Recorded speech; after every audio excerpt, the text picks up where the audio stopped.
Cukup mengejutkan ketika Presiden Jokowi akhirnya memutuskan untuk memangkas utang.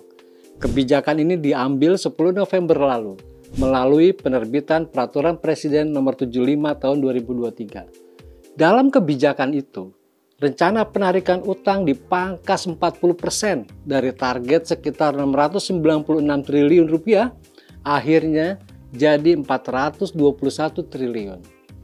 Tampaknya inilah kali pertama dalam pemerintahannya Jokowi memangkas rencana penarikan utang.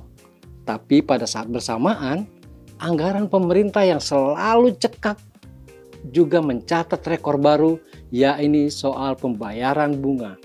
Ada apa? Soal anggaran yang cekak ini memang bukan soal sepele.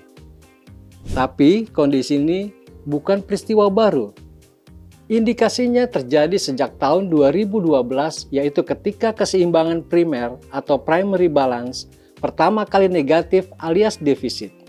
Keseimbangan primer ini kira-kira seluruh penerimaan negara dari pajak maupun hibah dan penerimaan negara bukan pajak dikurangi total belanja negara minus pembayaran bunga utang. Nah, kondisinya sejak tahun 2012 sudah minus. Apa maknanya keseimbangan primer yang negatif ini? Kondisi ini memberikan sinyal untuk biaya rutin saja, anggaran sudah tidak mampu, uangnya nggak cukup karena defisit. Ibarat rumah tangga, uang dari gaji, dan mungkin ada tambahan bantuan dari orang tua, nggak bisa nutup biaya rutin. Belanja dapur, biaya sekolah, biaya listrik, sampai untuk pembayaran air. Utang atau pinjaman akhirnya jadi solusi. Kalau kita mungkin bisa kepinjol, tapi kalau negara kan nggak mungkin ngemis, apalagi kepinjol. Nah, utang yang ditarik itu digunakan untuk membiayai kebutuhan rutin pemerintah pusat seperti membayar pegawai, bahkan untuk membayar bunga utang sudah dibiayai oleh utang juga.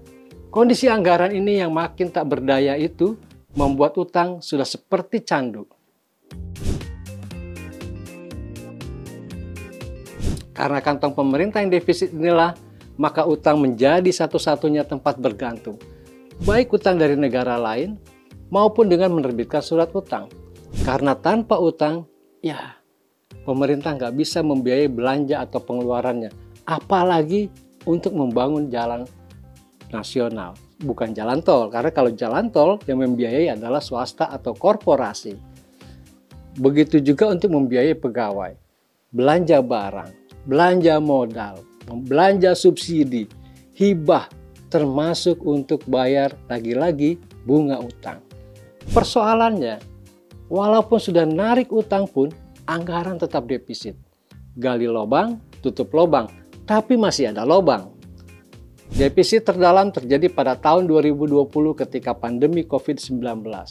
Kini pelan-pelan tampaknya defisitnya mulai menciut, walaupun anggaran pemerintah masih merah. Di tengah kondisi anggaran yang cekak ini, jadi menarik kalau kita lihat alokasinya untuk belanja pemerintah pusat. Ada catatan rekor baru ternyata. Pertama kali terjadi dalam sejarah. Atau setidaknya dalam 20 tahun terakhir sampai tahun 2023 ini. Yang paling banyak mengambil jatah, kalau nggak subsidi, dari seluruh alokasi anggaran belanja pemerintah pusat, yang paling banyak biasanya subsidi. Kemudian diganti dengan belanja pegawai atau belanja barang.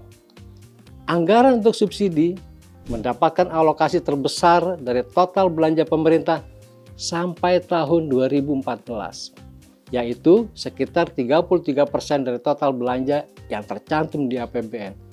Tapi memasuki tahun 2015 sampai hari ini, bahkan nggak pernah lagi menyentuh 16%. Porsi terbesar belanja pemerintah secara bergantian diambil alih oleh belanja untuk pegawai, bayar pegawai, atau belanja barang, pemerintah beli barang. Kini, mulai tahun 2024, sesuai dengan data APBN, rekor baru dalam alokasi belanja pemerintah akan tercipta. Pembayaran bunga utang mendapat porsi terbesar, menggeser belanja pegawai, belanja barang, apalagi subsidi untuk rakyat. Jatahnya, alokasi untuk membayar bunga utang, bunga tidak termasuk pokok, 20,2% dari total anggaran belanja pemerintah pusat. Jadi, kalau pemerintah narik utang, ada kemungkinan besar ya untuk bayar bunga utang. Belum lagi kalau ada yang jatuh tempo, tentu kebutuhannya akan semakin besar buat bayar pokok utang. Soal utang yang makin menumpuk ini memang belum jadi soal dari sisi hukum. Sesuai ketentuan Undang-Undang Keuangan Negara, maksimal utang adalah 60% dari produk domestik bruto. Kalau sekarang, ya kira-kira hampir 40% lah. Tapi yang jadi soal, bayar bunganya aja sekarang udah ngambil porsi terbesar dari belanja pemerintah. Subsidi dan belanja modal bisa jadi korban karena berpotensi tergerus terus. Bukan apa-apa. Kemampuan pemerintah ngumpulin pajak juga rasanya kurang bergairah. Buktinya, tax ratio atau rasio pajak terhadap PDB secara konsisten ada di bawah 10%. Jauh dari harapan. Jadi konsistensinya kecil. Ini persoalan yang akan dihadapi oleh siapapun pemimpin Indonesia di masa depan.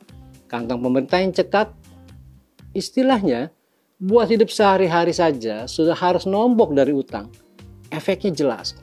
Karena alokasi bayar bunga utang, padahal belum termasuk pokoknya, sudah mengambil jatah terbesar dari belanja pemerintah. Jatah subsidi, misalnya subsidi BBM, listrik, pendidikan, kesehatan, berpotensi tergerus. Sekali lagi, utang akan tetap jadi candu. Apalagi sekarang di musim pilpres ini, kalau kita lihat, para kandidat berlomba menebar janji bagaimana menghabiskan anggaran.